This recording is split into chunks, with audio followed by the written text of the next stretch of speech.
ಹರೇ ಕೃಷ್ಣ. ನಾನು ನಿಮ್ಮ ಪ್ರೀತಿಯ ಮಂಜುಶ್ರೀ. ಸನಾತನ ಸಾರಥಿ ಯೂಟ್ಯೂಬ್ ಚಾನಲ್ ಸಬ್ಸ್ಕ್ರೈಬ್ ಮಾಡ್ಕೊಂಡಿರೋರೆಲ್ಲರಿಗೂ ಕೂಡ ತುಂಬಾ ಧನ್ಯವಾದಗಳು. ಹಾಗೆ ಯಾರೆಲ್ಲ ಇನ್ನು ಸಬ್ಸ್ಕ್ರೈಬ್ ಮಾಡ್ಕೊಳ್ಳದೆ ನೋಡ್ತಿದ್ದೀರಾ ದಯವಿಟ್ಟು ಸಬ್ಸ್ಕ್ರೈಬ್ ಮಾಡ್ಕೊಳ್ಳಿ ಅಂತ ಹೇಳ್ತಾ, ಭಗವದ್ಗೀತೆ ಒಂದು ಅಧ್ಯಾಯ 3 ಶ್ಲೋಕ 21ರಲ್ಲಿ ನಾನಿದ್ದೇನೆ.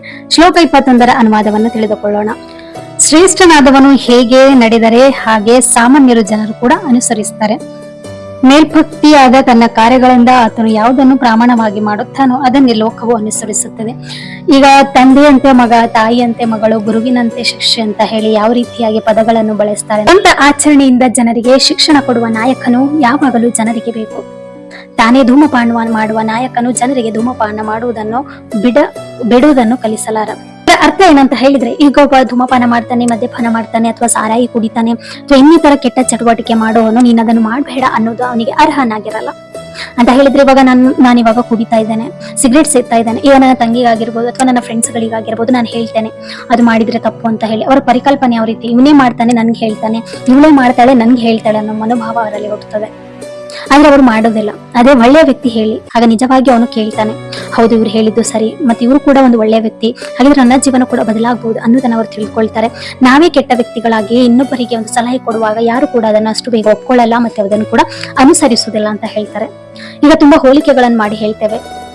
ತನ್ನ ತಂದೆಯಂತೆ ಮಗಳಿದ್ದಾಳೆ, ತನ್ನ ತಂದೆಯಂತೆ ಮಗ ಬೆಳೀತಿದ್ದಾನೆ ಅಂತ ಹೇಳಿ, ಅಥವಾ ತನ್ನ ತಂದೆ ತಾಯಿ ಮಾಡಿದಂತಹ ಒಳ್ಳೆ ಕಾರ್ಯಗಳು ಇವ್ರು ಕೂಡ ಮಾಡ್ತಾರೆ ಅನ್ನೋದನ್ನ ಹೇಳ್ತಾರೆ. ಯಾಕಂತ ಹೇಳಿದ್ರೆ ಅವರನ್ನು ಹೋಲಿಕೆ ಮಾಡೋದು ಯಾವಾಗ ಅಂತ ಹೇಳಿದ್ರೆ ಒಳ್ಳೆ ವ್ಯಕ್ತಿ ಇದ್ದಾಗ ಅಥವಾ ಕೆಟ್ಟವರಿದ್ದಾಗ ಮಾತ್ರ. ಈ ಒಂದು ಜಗತ್ತಿನಲ್ಲಿ ಒಳ್ಳೇದು ಕೆಟ್ಟದ್ದು ಎರಡೇ ಇದೆ, ಹೊರತಾಗಿ ಯಾವುದು ಕೂಡ ಇಲ್ಲ. ಹಾಗಿದ್ರೆ ಧರ್ಮ ಇದೆ, ಅಧರ್ಮ ಕೂಡ ಇದೆ, ಶಾಂತಿ ಕೂಡ ಅಶಾಂತಿ ಕೂಡ ಇದೆ, ಸುಖ ಇದೆ, ದುಃಖ ಇದೆ, ಎಲ್ಲವೂ ಕೂಡ ಎಲ್ಲ ಕೂಡ ಇದೆ. ಯಾವುದು ಕೂಡ ಸಂತೋಷ ಇದ್ಮೇಲೆ ದುಃಖ ಇಲ್ಲ ಅಂತ ಅನ್ಲಿಕ್ಕಿಲ್ಲ. ಪ್ರತಿಯೊಬ್ಬರ ಬದುಕಲ್ಲಿ ಕೂಡ ಸಂತೋಷ ದುಃಖಗಳನ್ನೋದು ಬರ್ತಾನೆ ಇರ್ತದೆ. ಅದರನ್ನು ಎದುರಿಸುವಂತಹ ಶಕ್ತಿ ನಮ್ಮಲ್ಲಿರ್ಬೇಕು. ಅಷ್ಟೇ ಅಲ್ಲದೆ ಈ ಶ್ಲೋಕ 21ರಲ್ಲಿ ಏನ್ ಹೇಳ್ತದೆ ಅಂತ ಹೇಳಿದ್ರೆ, ನೀನು ಮೊದಲು ಒಳ್ಳೆಯವನಾಗು, ಇನ್ನೊಬ್ಬರಿಗೆ ಸಜೆಷನ್ ಮಾಡೋ ಬದಲು ನೀನು ಒಳ್ಳೆಯವನಾಗು ಅಂತ ಹೇಳಿ. ತುಂಬಾ ಚೆನ್ನಾಗಿ ಹೇಳ್ತೇವೆ.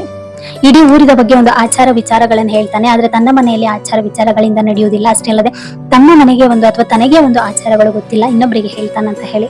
ಆಗ ನಾವು ಯಾರು ಕೂಡ ಕೇಳಲ್ಲ. ಈ ಕಿವಿಂದ ಕೇಳ್ತೇವೆ, ಈ ಕಿವಿಂದ ಬಿಡ್ತೇವೆ. ಹೇಳಿದ್ರೆ ನಂಬಿಕೆ ಅನ್ನೋದಿರುವುದಿಲ್ಲ. ಯಾವಾಗ ಒಬ್ಬ ತಿಳಿದ ವ್ಯಕ್ತಿ ಆಗಿರ್ಬೋದು, ಒಳ್ಳೆಯ ವ್ಯಕ್ತಿ ಆಗಿರ್ಬೋದು, ಜ್ಞಾನವುಳ್ಳ ವ್ಯಕ್ತಿಗಳನ್ನು ಅವ್ರು ಏನೇ ಹೇಳಿದಾಗ ನಾವು ಕೇಳ್ತೇವೆ. ಯಾಕಂತ ಹೇಳಿದ್ರೆ ನಮಗೆ ಕೇಳುವಂತಹ ಒಂದು ಮನಶಕ್ತಿ ಕೂಡ ಬರ್ತದೆ, ನಾವು ಅದನ್ನು ಅನುಸರಿಸಿಕೊಂಡು ಹೋಗ್ತೇವೆ. ಯಾಕಂತ ಹೇಳಿದ್ರೆ ಅವರು ಒಳ್ಳೆಯ ವ್ಯಕ್ತಿ ಅಂತ ಹೇಳಿ. ಭಗವದ್ಗೀತೆಯಲ್ಲಿ ಶ್ರೀಕೃಷ್ಣರು ಅರ್ಜುನರಿಗೆ ಕೊಡುವಂತಹ ಸಂದೇಶ ಅಂತ ಹೇಳಿದ್ರೆ, ಜಗತ್ತಿಗೆ ಒಡೆಯಾಗಿರ್ತಾನೆ, ಆದ್ರೆ ಒಂದು ಕ್ವಶನ್ ಮಾಡುವಂತಹ ಧರ್ಮ ಕೂಡ ಅರ್ಜುನಂದಾಗಿರ್ತದೆ. ಈ ರೀತಿಯಾಗಿ ಮಾಡಿದ್ರೆ ಏನಾಗ್ತದೆ, ಈ ರೀತಿಯಾಗಿ ಮಾಡಿದ್ರೆ ಏನಾಗ್ತದೆ ಅನ್ನೋದನ್ನ ಒಂದು ಮನೋಭಾವ ಇಟ್ಕೊಂಡು ಅರ್ಜುನ ಒಂದು ಶ್ರೀಕೃಷ್ಣರ ಹತ್ರ ಪ್ರಶ್ನೆಗಳನ್ನ ಕೇಳ್ತಾನೆ.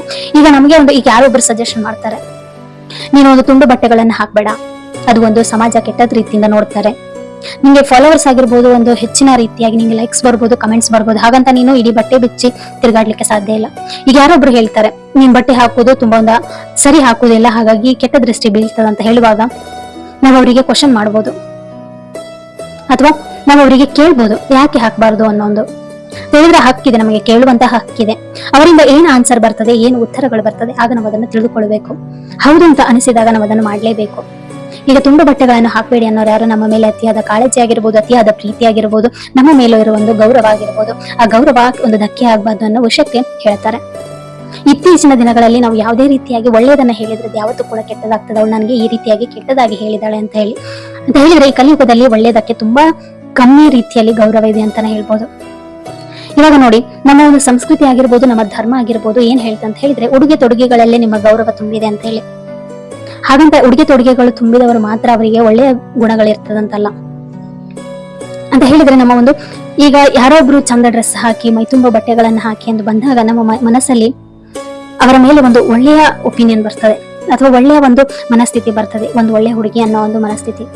ಅದೇ ರೀತಿ ಅರ್ಧಂಬರ್ಧ ಬಂದಾಗ ಅವ್ರ ಮನಸ್ಸಿನಿಂದ ಒಳ್ಳೆಯವರಿದ್ರೆ ಕೂಡ ನಾವು ಅವರ ಬಟ್ಟೆ ಮುಖಾಂತರ ಅವರನ್ನು ಹೇಳ್ತೇವೆ ಈ ಹುಡುಗಿ ಸರಿ ಇಲ್ಲ ಅಂತ ಹೇಳಿದ್ರೆ, ಬಾಹ್ಯದಿಂದ ನಮ್ಮ ಒಂದು ಗುಣಗಳಿಗೆ ಒಂದು ಬೆಲೆಯನ್ನು ಕಟ್ತಾರೆ.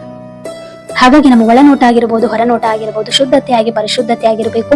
ಅಷ್ಟೇ ಅಲ್ಲದೆ ನೀಟ್ನೆಸ್ ಇರಬೇಕು. ಅಷ್ಟೇ ಅಲ್ಲದೆ ಈಗ ನೋಡಿ, ಶೋ ಅಪ್ ಮಾಡ್ಲಿ ಏನ್ ಮಾಡ್ಲಿಕ್ಕಿದೆ ಹೇಳಿ ಅಂತ ಹೇಳಿದ್ರೆ ನಮ್ಮ ಒಂದು ಮರ್ಯಾದೆ ಕೂಡ ಅಷ್ಟೇ ಇಂಪಾರ್ಟೆಂಟ್ ಆಗಿರ್ತದೆ. ಎಷ್ಟೇ ಹಣ, ಆಸ್ತಿ, ಅಂತಸ್ತು ಇದ್ರೆ ಕೂಡ 4 ಜನ ನಮ್ಮನ್ನು ಹೊಗಳ್ಬೇಕು, ಹೌದು ಒಳ್ಳೆ ಹುಡುಗಿ ಅಥವಾ ಒಳ್ಳೆ ಗುಣ ನಡತೆ ಅಂತ ಹೇಳಿ. ಅದೇ ಒಂದು ಹೌದು 10,000 ಕೋಟಿ ರೂಪಾಯಿ ಇದೆ, ಅವಳಿಗೇನು ಸರಿ ಇಲ್ಲ ಹುಡುಗಿ ಅಂತ ಹೇಳಿದ್ರೆ ಮುಗೀತು.